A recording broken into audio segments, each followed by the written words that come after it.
สวัสดีตอนค่ำท่านผู้ชมตอนนี้ก็เป็นบรรยากาศค่ำของมื้อวันจันทร์ท่านผู้ชมเฮาก็กำลังเดินทางไปซอกหากินนั่นกินนี่ซั่นแหละท่านผู้ชมก็บ่คิดบ่ได้เอาภาพบรรยากาศมาให้ท่านผู้ชมได้เบิ่งแล้วตอนนี้เฮา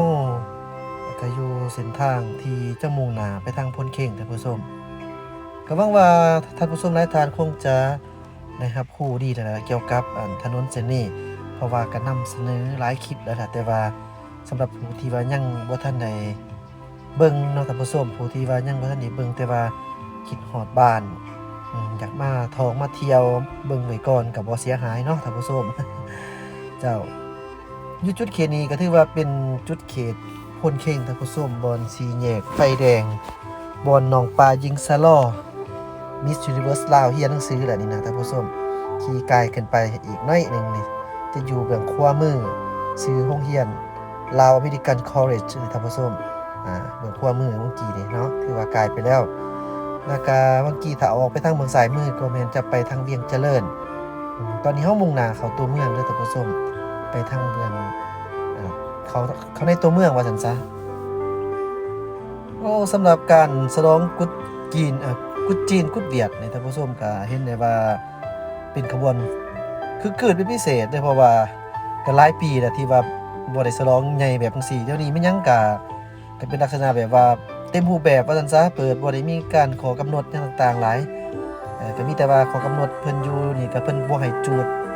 มากระโพกหันน่ะเสียงดังเนื่องนั่นพุ่นแห้งอันนี้มันเพิ่นห้ามเพิ่นบ่ให้จูดฉะนั้นเฮาก็สิบ่ได้ยินเสียงแต่ว่าอยู่เขตเศรษฐกิจพิเศษเด้อท่านผู้ชมโอ้พี่ลึกพี่โลหลายนั่นน่ะดังสนั่นหวั่นไหวถือว่าเป็นประเพณีของเพิ่นเด้ของประเพณีของชาวจีนก็มันก็คักอีกรูปแบบหนึงเพราะว่าเป็นการมันเป็นประเพณีส่วนว่าอยู่นครเวียงจันทน์แท้นี่แม่นบ่ให้จูดเดี๋ยวเบิ่งถนนหนทางท่านผู้ชมก็มีไฟอยู่แต่แวนรถของแอดมินก็มืดแน่ก็เลยเป็นลักษณะแบบมันคือบ่แจ้งบ่สว่างปานใดแต่ที่จริงแล้วคันเฮาออกไปนอกนี่มันก็คงแจ้งอยู่แต่ว่าก็ใส่แจ้งก็แท้ว่าคือถนนลาดสร้างแท้ก็บ่แม่นเดี๋ยวเฮาก็สิไปทางพุ่นสีนวลแน่แล้วก็สิออกไปทางบ้านฝายหน้าไส้จังซี่ก่อนเฮาจะไปทางถนนลาดสร้างท่านผู้ชมเอาภาพบรรยากาศเก็บไปท่านผู้ชมได้เบิ่งบางเทื่อนี่ก็กินข้าวอยู่เฮือนอยู่ซ่านเฮาก็อยากเปลี่ยนบรรยากาศจังซี่ก็ออกไปกินอยู่นอกถามว่ามันราคาแพงบ่แน่นอนคันไปซื้อกินมันก็ต้องสิ้นเปลืองกว่าแต่งกินเองเนาะเฮาคุกกินเองนี่ถือว่ามันก็บ่แพงหลายแต่บางเทื่อมันก็ต้องอยากเปลี่ยนบรรยากาศนะท่านผู้ชมเงินค่ำแท้ก็บ่มีหลายคือเพิ่นดอกแต่ว่าก็พอได้กิน ก็เห็นได้แอดมินก็เห็นได้ว่ามีผู้คนหลายเด้อท่านผู้ชมมาท่องมาเที่ยวบ่ว่าจะเป็นคนจีนคนเวียดคนไทยคนอเมริกานี่คนลาวไปอยู่พุ่นสัญชาติอเมริกาแล้วก็หลายๆบ่อนเกาหลีจังซี่หลายท่านผู้ชมทุกเดี๋ยวนี้จีนก็เข้ามาหลายเลยเด้ฉะนั้นก็เป็นขบวนฟุดฟื้นคึกคืนนี่ได้มาท่องมาเที่ยวนี่ตอนนี้เฮาก็มาฮอดนั่นแถวหน้าพ่นไส้เนาะท่านผู้ชมพ่นไส้มันก็ถนนก็คือเว้าแล้วท่านผู้ชมก็ถือว่าเป็นถนนสิว่าสายหลักก็ว่าได้เพราะว่ามันเป็นถนนที่สามารถมุ่งออกไปทาง13ไต่ได้หันนะแล้วก็เข้าตัวเมืองก็แม่นเป็นถนนที่ซื่อจังซี่แหละเข้าไปเลยก็อยู่จุดในตัวเมืองนี่ก็เปิดไฟก็โฮงแจ้งดีอยู่ท่านผู้ชมแต่ว่าก็เป็นบางถนนนั่นแหละคือแอดมินก็ได้เว้ามาตลอดบางเส้นนี่ก็แม่นว่าดอกไฟมีแต่ว่ามันบ่ฮู้บ่แจ้งหันนะฉะนั้นก็เลยต้องแบบว่าค่อยไปค่อยมาหันน่ะสำหรับผู้ที่ใช้ยอดยานพาหนะเพราะว่าเดี๋ยวนี้คนกินเหล้าเมายาหลายท่านผู้ชมบ่ตีไผดอกเฮาเองก็กินแอดมินเองนี่ก็กินแต่ว่าเฮาก็ต้องได้คำนึงถึง การที่เฮาจะขับรถกลับหั้นนะตัวนี้เฮาต้องได้คำนึงตื่มเฮากินซ้ำเฮาให้เฮามีสติหั้นนะเวลากลับเมื่อเฮาจังจะปลอดภัยแล้วก็ผู้ที่ใช้ยวดยานพาหนะก็จะปลอดภัยเป็นนํกันได้ฮอดได้ถึงจุดหมายปลายทางแต่กลับเมื่อหาครอบหาครัวจังซี่ฉะนั้นการดื่มสิ่งมึนเมานี่ก็มันก็ปราศจากบ่ได้ดอกท่านผู้ชมถ้าหากว่าถ้าเฮ็ดได้ก็ดีต่อผู้นั้นเนาะแต่ว่าสำหรับแอดมินเองนี่ก็เป็นคนเว้าตรงเลยท่านผู้ชมก็กินได้แล้วก็ได้สร้างได้สรรค์มันก็เป็นหยังที่แบบว่าต้องได้ไปมาหาสู่กันหั่นนะแต่ว่าเฮากินแล้วนะเฮาเข้าใจความหมายคำว่ากินว่าดื่มเนาะคันเฮาดื่มเพื่อว่าต้องเมาเอาแท้ๆนี่คันคิดอยากเมาแท้ๆนี่บางเทื่อมันก็มีอารมณ์ของคนเด้ฉะนั้นเฮาก็ต้องมีผู้ไปนำก็คือเขาเจ้าต้องขับรถเป็นจังซี่ซะแต่ว่าสำหรับว่าคันเฮาสิไปกินน้ำเล็กน้ำน้อยเฮาก็กินสำพอเยิ่มๆนี่ก็ บ่ถึงขั้นนักหนาสาหัสหลายนี่เฮาก็ไปได้ทั้งนี้ทั้งนั้นก็ฝากๆไว้เด้อท่านผู้ชมเพื่อความปลอดภัยหั่นแหละแอดมินเว้ามานี่ก็ดีสำหรับการท่องเที่ยวเนาะการท่องเที่ยวบ้านเฮาก็คึกคืนดีอยู่แต่ว่าบางบ่อนก็มีคนหลายอยู่แต่ว่าลักษณะแบบว่ามันบ่ต่อเนื่องปานใดหั่นก็มีท่านผู้ชมแต่ว่าคนนี่จะไปขอนกันอยู่ทางเขตภาคเหนือเด้อส่วนว่าทางเขตภาคใต้มีพี่น้องทางใดอยู่ที่เขตภาคใต้บ่ได้รับเบิ่งช่องคนกินน้อย Channel นี่ก็ช่วยส่งข่าวหน่อยเด้อว่าเป็นแนวใดอยู่เขตภาคใต้มีนักท่องเที่ยวไปเที่ยวหลายบ่ซาที่แอดมินติดตามข่าวแล้วก็ได้รับรู้จากหมู่เพื่อนนี่ก็เห็นได้ว่าอยู่เขตภาคกลางแขวงคำมวนแท้นี่ก็มีคนมาท่องเที่ยวหลายเด้อโดยเฉพาะแม่นนักท่องเที่ยวจากประเทศไทยนี่แหละเขาเจ้ามาท่องเที่ยวว่าจะเป็นทั้งไปปีนผาขี่สลิงหั้นนะแล้วก็อย่างน้อยแค่นั้นก็แม่นไปถ้ำที่ว่ามันมีอุโมงค์ยาวๆหั่นนะท่านผู้ชมเขาเจ้าก็มาท่องเที่ยวอยู่แขวงคำมวนนี่หลายเด้อเพราะว่าแขวงคำมวนเองนี่ก็เป็นแขวงหนึ่งที่ว่ามีวิวทิวทัศน์ธรรมชาติค่อนข้างงามโดยเฉพาะมันเป็นประเภทผานี่เป็นผาคล้ายๆคือกันกับวังเวียงเป็นผาหินปูนฉะนั้นมันจะมีน้ำใสๆเย็นๆแล้วก็สลับซับซ้อนกันเบิ่งแล้วมันก็ตาสะอ่อนใจนะท่านผู้ชมมันจบมันงามบ้านเฮานี่มันบ่ถึงความจบความงามในแบบธรรมชาติเนาะแต่ว่าหากว่าแม่นเป็นแบบในสิ่งที่ปลูกสร้างแบบความเจริญทันสมัยเฮาจะได้เฮาก็บ่อันนั้นแหละท่านผู้ชมเฮาก็บ่แม่นปลายทางของนักท่องเที่ยวคันเพิ่นอยากมาเที่ยวความเจริญนะอันนี้แม่นเพิ่นมาเที่ยวก็คือเพิ่นมาเที่ยวเบิ่งธรรมชาติขีดของประเพณีวัฒนธรรมประวัติศาสตร์จังซั่นแหละฉะนั้นก็รับต้อนรับแขกรับคนให้ดีสำหรับเป็นไผที่ว่ามีประกอบการที่ธุรกิจทางด้านการท่องเที่ยวหรือว่าค้าขายเล็กน้อยตามถนนหนทางที่ว่าบริการนักท่องเที่ยวนะเฮาก็ต้องได้อย่าสิเอารัดเอาเปรียบเพิ่นได้อย่าใส่เป็นคือข่าวข้าวสารมาช่วงหนึงว่าไก่หาแสนกีบโตๆอันนี้มันก็เกินเหตุเกินผลโพดเนาะก็ที่ว่ามันก็เป็นบางคนดอกท่านผู้ชมก็บ่ได้หมายความว่าต้องตีรวดกวดเพียงว่าเบิดคนประเทศมันก็บ่แม่นแบบนั้นดอกคือบางคนก็ยังฮู้ข่าวว่าไก่โตหาแสนก็จนบอกว่าโอ้คันเป็นจังซี่แล้วนี่บอกมีพี่มีน้องบอกพี่บอกน้องบ่ต้องไปท่องเที่ยวอยู่ประเทศนี้นั่นๆประมาณนั้นมันก็บ่ถูกเนาะคันเว้าแบบนั้นเราต้องเข้าใจนำกันว่ามันก็มีทุกประเทศมันหักมีคนประเภทแบบนี้แต่ว่ามันสิบ่หลายคือโดนก็สิเห็นมีข่าวอยู่เทื่อนึงสินะแบบหาเงินไว้ว่าซั่นซะในทางที่บ่อยากคักคั่นแหละเนาะท่านผู้ชมฉะนั้นก็ฝากฟังไว้ก็มาท่องมาเที่ยวยินดีต้อนรับสู่ประเทศลาวเป็นไผที่อยู่ต่างประเทศก็มาท่องมาเที่ยวอยากให้มาเที่ยวในเชิงในมุมแบบมุมความคิดว่าคันมักแบบธรรมชาติก็มาเที่ยวบางคนนี่ก็อยากมาลองขี่รถไฟความเร็วสูงลาวจีนอยากให้มาเปลี่ยนบรรยากาศจังซี่นะเพราะว่าก็ถือว่าเป็นข่าวโด่งดังนั่นแหละรถไฟเนี่ยเขาฮู้ทั่วโลกนั่นแหละว่าประเทศลาวมีรถไฟแบบนี้นะถึงว่าจะเป็นหนี้เป็นสินแต่ว่าหนี้สินคันมันปูทางในเชิงที่จะนำพาเอาเม็ดเงินเข้ามาในประเทศเพื่อเศรษฐกิจจังซี่มันก็พอเป็นอยู่ดอกหนี้หันนะแต่ว่าคันหนี้สินเอาก่อขึ้นมาโดยที่บ่มีรายรับที่จะเข้ามาตามหลังจังซี่มีแต่ว่าเป็นหนี้เรื่อยๆอันนี้มันก็บ่ได้บ่คักว่าซั่นซะแต่ว่านี่แอดมินเห็นพร้อมเห็นดีแหละท ที่ว่าให้สร้างรถไฟเพิ่นสร้างรถไฟมาเนี่ยเพราะว่าเฮามาเบิ่งตามความเป็นจริงนี่โอ้เบิ่งผู้เบิ่งคนส่งสินของสินค้าถึงแม้นว่าสินค้าของลาวมีน้อยคันสิตอบโจทย์ให้โซปจีนแท้ตอบโจทย์บ่ได้ดอกกะยามันแต่ว่าเฮาก็สามารถเก็บผ่านทางเก็บอยู่หั่นตลอดไปแต่ก็มีหลายสิ่งหลายอย่างมันจะตามมาเฮาก็ต้องได้คิดบวกแบบนั้นแน่แต่ว่าอยู่ซื่อๆสิเอาปุ๊บปั๊บบัดเดียวสิให้มันกลับมาหังมามีบัดเดียวไวๆมันก็ยากเกี่ยวกับท่านผู้ชมมันต้องใช้เวลาอันนี้เขาฮ้องว่าเขาสร้างเฮาต้องสร้างสภาพความคล่องแคล่วให้การคมนาคมให้มันมีความสะดวกสบายก่อนอันอื่นมันก็จะตามมาท่านผู้ชมคันว่าบ่มีถนนหนทางบ่มีการคมนาคมที่ดีจังซี่มันก็ขยายตัวช้าเนาะเอาแอดมินก็มั่นใจว่าทุกท่านคงเข้าใจดีแอดมินอธิบายหลายไปละฮอดโอ้จนลืมไปว่าฮอดใช่ละบัดนี้ จนลืมไปว่ามาอธิบายรีวิวถนนหนทางให้ท่านผู้ชมเบิ่งสำหรับการ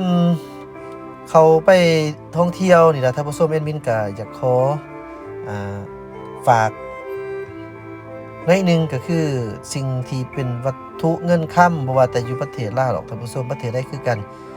ให้ดีแท้ๆนี่ก็มิดชิดนะจะเป็นการโดยเฉพาะแม่นเงินค่ำสิให้มันอันนี้หลายเพราะว่ามันจะเป็นการล่อหูล่อตาทั้งนี้ทั้งนั้นก็ฝากไว้เพื่อความปลอดภัยของตัวทานเองแล้วก็เพื่อที่เดินทางนำ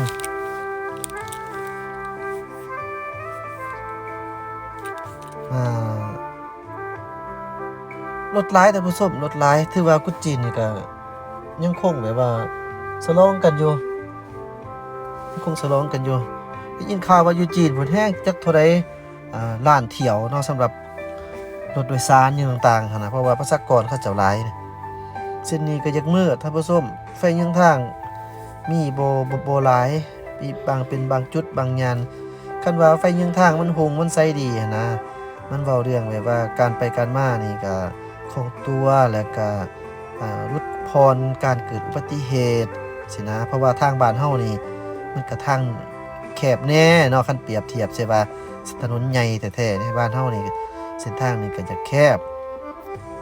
เฮาออกจากพ้นสีนวลน่ะท่านผู้ชมออกจากพ้นสีนวลแล้ววันนี้แอดมินก็สิมุ่งหน้าไปทางพุ่นละทางถนนลานสร้างในเขตนั้น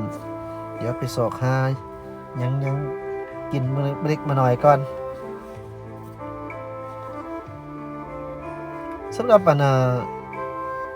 พี่น้องคนจีนคนเวียดมาอยู่ประเทศลาวนี่ก็ถือว่าหลายท่านผู้ชมก็มีเบิดทุกสัญชาตินั่นแหละเพราะว่าเวียดจีนประชากรเขาเจ้าหลายเด้มีอยู่ทั่วโลกเนาะคนจีนนะฉะนั้นไปอยู่ไสเขาเจ้าก็ส่วนใหญ่ก็เป็นค้าขายหั่นแหละคนจีนเขาเจ้ามักเฮ็ดธุรกิจมักค้ามักขายก็สมว่าเขาเจ้าเจริญไว้เด้สมว่าเพิ่นมีแอดมินก็ได้ไปร่วมงานกุดจีนนำเพิ่นอธิบายเกี่ยวกับเรื่องโตเพิ่นผูกใส่ต้นไม้นะท่านผู้ชมผูกใส่ต้นไม้เป็นซองอั่งเปาบอกว่าเป็นซองสีแดงบางรูปก็เป็นธงจังซี่มีความหมายนะท่านผู้ชมมีความหมายหลายคันว่าธงที่ว่ามีสายหัดอยู่นั่นก็คือแบบว่าถ้าว่าเงินเข้าไปแล้วน่ะแม่นว่าบ่อยากให้ออกบ่ให้ออกเพิ่นได้มัดเมียนเงินเข้าแล้วมัดเมียนบ่ให้มันหัวไหลออก ตอนนี้เฮาก็อยู่อันนั้นน่ะยังอยู่พ้นสีนวลเด้อท่านผู้ชมยังอยู่พ้นสีนวลเฮาสิมาเบิ่งอาหารพิซซ่าอยู่นี่แป๊บหนึงเมื่อกี้ว่าผิดว่าออกจากพ้นสีนวลบ่ผิดตัดมามื้อนี้เฮาก็มาฮอดถนนลาดช้างถือว่าได้กินพิซซ่าอยู่ที่พ้นสีนวลแล้วก็ออกมาทางนี้เด้อท่านผู้ชมก็โดนๆดอกจังค่อยได้กินพิซซ่ากันบ่ดีก็บ่กินดอกท่านผู้ชม โดนๆคิดอยากก็มากินจังซี่ส่วนใหญ่ก็เป็นอาหารลาวเฮานี่แหละแอดมินก็มักอาหารประเภทนี้แหละเจ้าก็โอ้ยเนาะคักแท้ถนนอยู่ที่ถนนลานสร้างนี่นะท่านผู้ชมถือว่ารุ่งเรืองเรืองเรืองตอนนี้เฮาก็มุ่งหน้าไปทางประตูไส้เพราะว่าเฮาแอดมินไปทางแคมป์ของกลับมาคืนก็เลยมาตัดภาพมาอยู่แถวถนนลานสร้างให้ท่านผู้ชมเบิ่งเลยตอนนี้เจ้าคันว่าโอ้ยถนนหนทางมันบ่ถึงขั้นว่าหุ่งไสคือกันกับเส้นทางนี่ดอกท่านผู้ชมเอาแบบว่า ซ้ำบ่าประมาณเท่าใดประมาณบ่ฮอดลักเนาะก็มีดอกหนึงนี่ก็ยังหักดีนะบ่มันเหมือนๆใส่ดอกไฟตัวใหญ่หันนะเพื่อว่าให้มันหุงใส่แอดมินอยากให้มันเจริญเด้เนาะอยากให้ถนนหนทางนี่มันเจริญอยากให้ไฟยังทางนี่มันหุงเฮืองเพราะว่าหยังเพราะว่าถ้าหากว่ามันหุงมันเฮืองมันบ่มืดอะนะท่านผู้ชมเวลาชาวต่างประเทศเพิ่นมาท่องมาเที่ยวเพิ่นก็กล้าย่างเด้ในเมื่อกล้าย่างจังซั่นแล้วมันก็จะเกิดขึ้นมีร้านค้าขึ้นมาอีก มันก็จะเกิดขึ้นมีบอนขายเครื่องขายของกับแน่นอนก็กลางคืนเฮาก็สามารถได้เก็บเงินนำอันน่ะนักท่องเที่ยวหั้นเขาเจ้าต้องได้ไปนั่งลิ้นเขาเจ้าต้องได้ไปกินไปเบิ่งจั่งซี้คือแอดมินไปท่องเที่ยวอยู่ต่างประเทศคือกันโอ้กระเทินว่าได้ไปเที่ยวแล้วหั่นน่ะก็ได้ไปให้มันสุดเลยหั่นน่ะประมาณนั้นน่ะท่านผู้ชมอยากเห็นอันนั้นอันนี้ไปเขาเขาเจ้าก็สิเช่นเดียวกันหั่นแหละเวลาที่แบบว่า คันมันเห็นว่ามันมีความรุงเรืองเรื่องเหลือมมันมีบ่อนท่องเที่ยวเป็นในช่วงตอนกลางคืนหรือว่า night time เฮาก็ควรจะแบบว่ามันก็น่าจะไปเที่ยวหั้นนะก็เหมาะสมที่จะต้องไปท่องเที่ยวอันนี้เฮายังมีจำกัดเด้อโดยเฉพาะแม่นช่วงตอนกลางคืนนี่เฮาก็สิมีแต่บางจุดบางย่านเท่านั้นมันบ่มีหลายเนาะเช่นว่าคนให้ความสนใจไปเลาะไปเที่ยวแท้ๆนี่ก็เห็นแต่ว่าอยู่เซ็นเตอร์พอยต์หั่นนะสีหอมหั่นน่ะท่านผู้ชมอันนั้นแม่นว่า เป็นมาแต่โดนแล้วอันนั้นจุดเขตอันนะชาวต่างประเทศเขาเจ้าก็มักไปท่องไปเที่ยวอยู่หั่นเพราะว่ามันใกล้แคมป์คลองแหน่และใกล้จุดสถานที่ท่องเที่ยววัดก็หลายแท้ๆบ่ว่าจะเป็นวัดอินแปงวัดมีไส้วัดองค์ตื้อหลายเนาะท่านผู้ชมก็แสดงว่ามันเป็นบ่อนท่องเที่ยวแล้วนอกจากนั้นก็มีแม่น้ำคลองเด้มีแคมป์คลองเขาเจ้าเฮ็ดเป็นสวนเจ้าอนุวงศ์หั่นยามตะเวนขายตกลงดินจังซี่ก็ถือได้ว่า นักท่องเที่ยวให้ความสนใจไปนั่งไปยืนเบิงแล้วก็ไปยกจอกเบิงตะเวนตกดินหั้นน่ะท่านผู้ชมอยู่แถวปากปะซักอยู่แคมป์คลองและนอกจากนั้นก็มีหยังอีกมีตลาดมืดเด้ท่านผู้ชมตลาดมืดแคมป์คลองหั่นมันไผก็รับรู้ดีไผมาก็ต้องได้ไปท่องไปเที่ยวไปย่างลิ้นอยู่หั่นอันนั้นมีแต่เป็นบ่อนจุดท่องเที่ยวที่ว่าให้คนอันนั้นดึงดูดไปและนอกจากนั้นก็มีห้างสรรพสินค้านี้เนาะตอนกลางคืน แต่ว่าช่วงกลางคืนแท้นี่ก็ยังบ่ทันก็สิยังบ่ทันได้แบบว่าฮิตคือกันกับต่างประเทศดอกผสมก็มีแต่ว่าก็บ่หลายหั้นนะประมาณนั้นเนาะเจ้าเส้นทางนี้คือเก่าท่านผู้ชมเป็นย่านธุรกิจถือได้ว่าเป็นเส้นทางที่งามที่สุดของนครหลวงเวียงจันทน์หรือว่าของประเทศลาวก็ว่าได้นะท่านผู้ชมเพราะว่าหยังเพราะว่าไฟรุงแจ้งสว่างไสวแล้วก็มีสิ่งที่มัน ทั่วทุกมุมโลกบางคนเนาะสำหรับท่านผู้ชมเขาจะฮู้ว่าประตูไส้อนุสาวรีย์นี่มันเป็นหยังถือว่าเป็นแลนด์มาร์คเป็นไผได้ไปได้มาก็ถือว่าได้มาดินมาถ่ายรูปเอาอยู่นี่อยู่ได้อีกอย่างหนึงก็ตั้งอยู่ใจกลางของนครเวียงจันทน์เด้หากว่าขึ้นไปถึงจอมสูงสุดพู้นเฮาก็จะสามารถเห็นวิวทิวทัศน์ทั่วนครหลวงเวียงจันทน์ได้ท่านผู้ชมเจ้าหยุดจุดแค่นี้ถือว่า สำหรับถนนหนทางนี่ขีดเส้นนะท่านผู้ชมตัวนี้คนเบาบางแน่เด้ถือว่าการขีดเส้นแต้มเส้นนี่มีอยู่ไหนบ่มีแต่ว่ามันก็ดนๆเด้มันก็สิค่อยๆจางๆหายไปมันก็สิบ่ขาวคือเก่าแต่หากว่ามันมีเส้นงามใสๆนี่มันก็จะเพิ่มเสน่ห์ขึ้นไปอีกจุดเขตนี้ที่ว่าแอดมินยกให้เป็นสิว่าที่1ก็บ่ได้ต้องแม่นเป็นที่2เพราะว่าที่1นี่แน่นอนยกให้พระธาตุหลวงเวียงจันทน์2ลงมาก็แม่นประตูไส้หั่นน่ะที่ว่าบ่อนที่เฮาเป็นมิงขวัญของปวงชนลาวทั้งชาตินะท่านผู้ชมจากตอนนี้เฮาก็มาฮอดน้องบอนเขตน้องบอนนี่ก็ฮุงคือกันขอบใจเด้อท่านผู้ชมราตรีสุขสันต์